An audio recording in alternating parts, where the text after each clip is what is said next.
Hi everybody, welcome to the inaugural launch party for the first issue of Youngstown's new online magazine, Jenny. This is when you clap.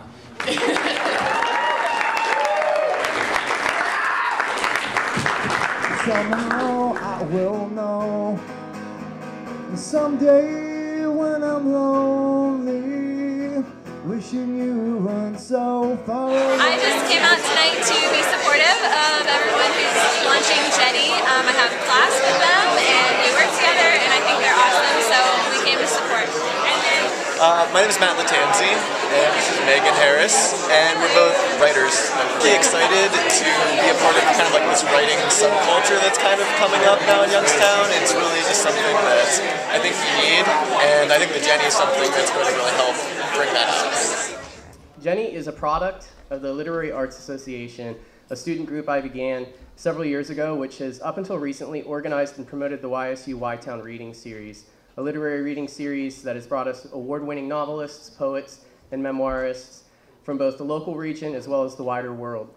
I think the younger generations, we've all heard stories about what Youngstown used to be. I grew up in Liberty, so Youngstown was always the place that I drove through on my way to the Southern Park Mall. I didn't know what to make of the place and its ghosts, and around the time I got my license, I picked up a copy of Bruce Springsteen's great 95 record, The Ghost of Tom Joad. And in his song, Youngstown, he sings, "My sweet Jenny, I'm sinking down, here darling in Youngstown." And I did what I did at the time. I drove around, I listened to the record, and my parents told me about Jenny, about the Jeanette Blast Furnace, and about what it meant to the community, about how Youngstown used to be alive, and how it used to be a place where people went, and where steel was made, and where lives were built and lived. And then 7 years down the line, here we are. I find myself raising questions alongside my fellow students and community members. How do we honor the city of our birth?